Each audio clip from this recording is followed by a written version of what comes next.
Toyota recall 24V381, 98,600 vehicles, main bearing fatigue. Nissan recall 25V437, 443,899 vehicles, potential engine failure. Honda recall 23V751, 248,999 vehicles, connecting rod seizure risk. 3 manufacturers, 3 separate recalls, 1 shared pattern.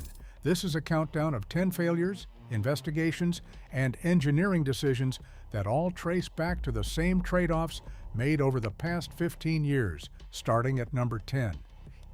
In the 10th place, the Toyota 535 AFTS twin-turbo 5.6 was designed to deliver high output in the 2022 and 2023 Tundra and Lexus LX 600.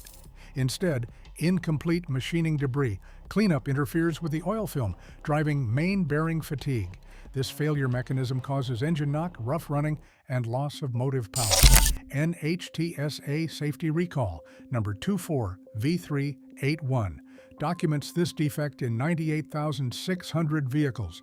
Toyota attributes the engine loss directly to manufacturing debris rather than customer abuse. This raises an uncomfortable question. Why did a durability-critical truck engine reach customers with a bearing risk serious enough to cause a sudden loss of power? This opening case exposes bearing vulnerabilities before we witness similar wear at a massive scale. Number 9, the Nissan KR20D DET VC turbo engine, designed to deliver high-efficiency variable compression, exposes a widespread durability risk. Under Safety Recall 25V437, Nissan recalled 443,899 vehicles across North America, including 348,554 Rogue crossovers, along with the Altima and Infiniti QX50. The official safety filings identify a manufacturing defect in the main bearings that can trigger sudden engine stalls or total catastrophic seizure. The prescribed remedy requires technicians to inspect the engine oil pan for metal debris, showing how far this bearing vulnerability scales across Nissan's highest volume platforms. How did a critical bearing defect evade pre-production quality controls and reach nearly 500,000 consumer vehicles? Number 8. The Honda L15B7 Connecting Rod Journal Wear Recall shows that manufacturing defects affect more than just Nissan and Toyota. Intended to support a broad Honda and Acura footprint with modern output and packaging efficiency, this engineering era ran into severe mechanical limits. Improper connecting rod journal dimensions increase friction and heat at the bearing interface, raising the engine seizure risk. Honda Safety Recall 23V751 covers 248,999 units across the 2016 Pilot, the 2018 to 2019 Pilot, Acura MDX, TLX, Odyssey, and Ridgeline, using this defect language. Honda frames this specifically as a dimensional precision error rather than a drivability complaint.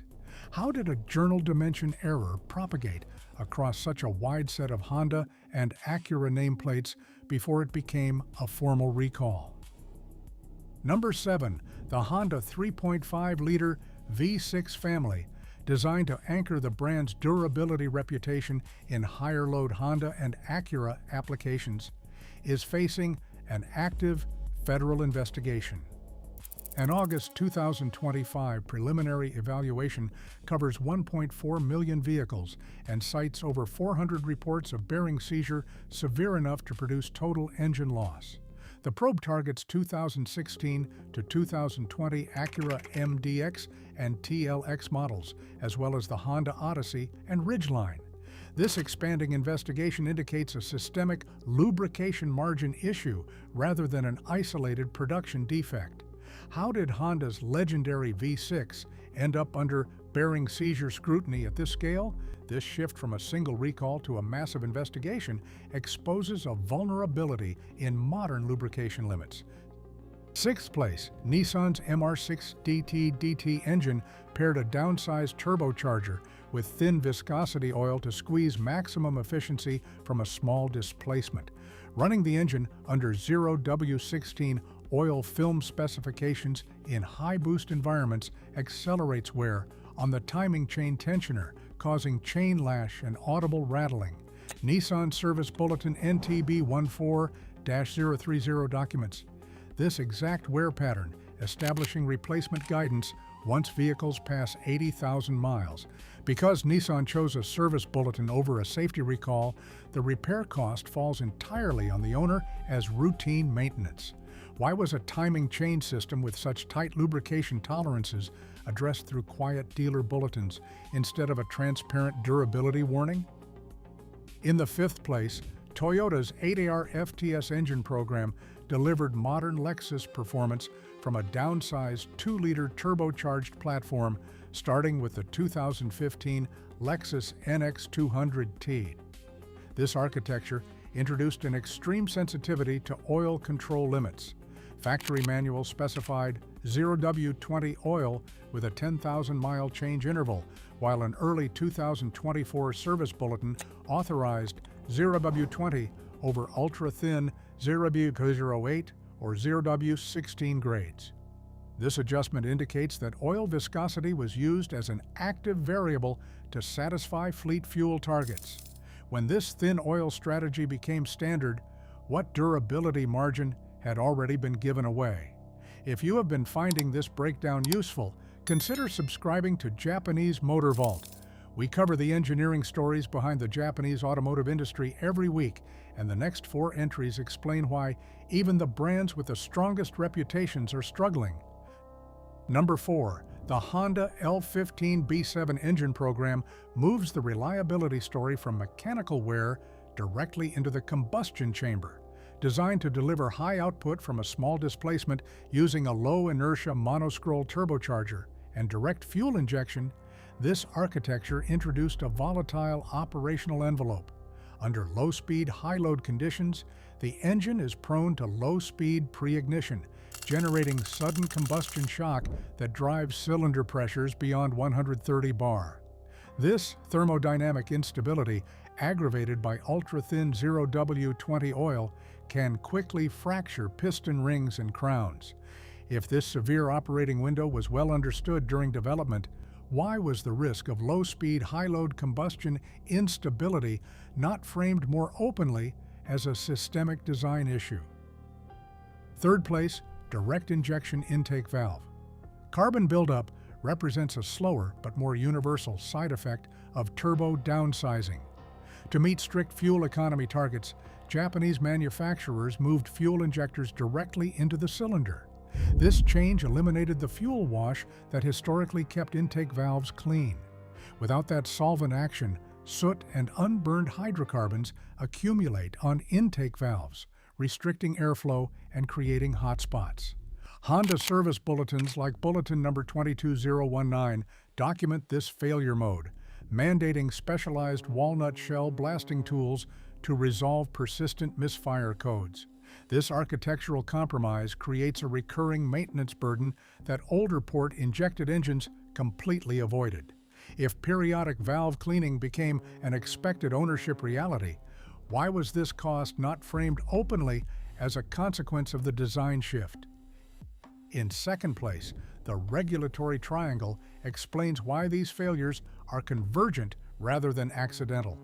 To meet strict global emissions targets without sacrificing consumer-demanded performance, Toyota, Nissan, and Honda all implemented high-boost, direct injection, low-displacement architectures run on ultra-thin oil.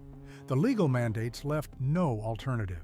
Manufacturers had to satisfy U.S. corporate average fuel economy targets of 22.5 miles per gallon for model year 2008 and 23.5 miles per gallon for model year 2010, European carbon dioxide standards of 95 grams per kilometer by 2020, and Japan's top runner law requiring a 30% fuel economy improvement between 2008 and 2015.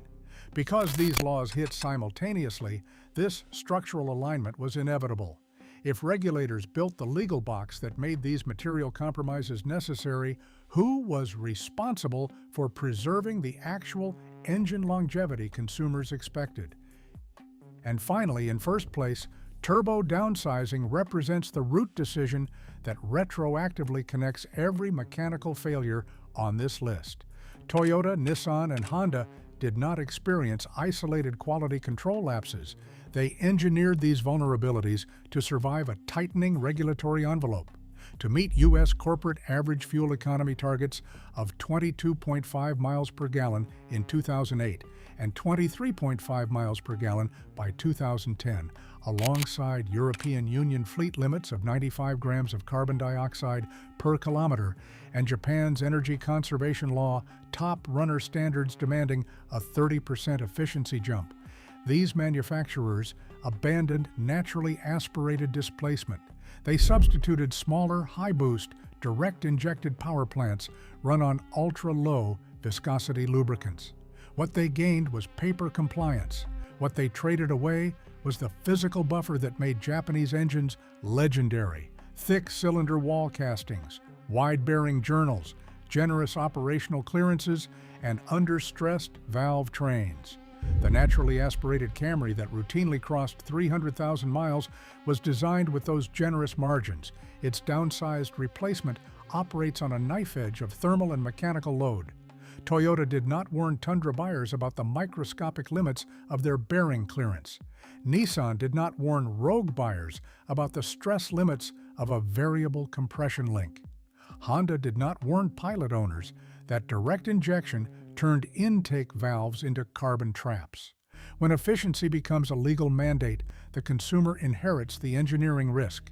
The reliability reputation sold on showroom floors was built on physical tolerances that modern emission standards have made illegal to produce. Subscribe to Japanese Motor Vault. Across these entries, one systemic truth emerges. Regulatory mandates have forced automakers to trade physical engineering margins for efficiency. The legendary reliability of the past was simply squeezed out by thin oils and high boost pressures. Modern compliance has permanently replaced mechanical margin. Subscribe for more technical deep dives.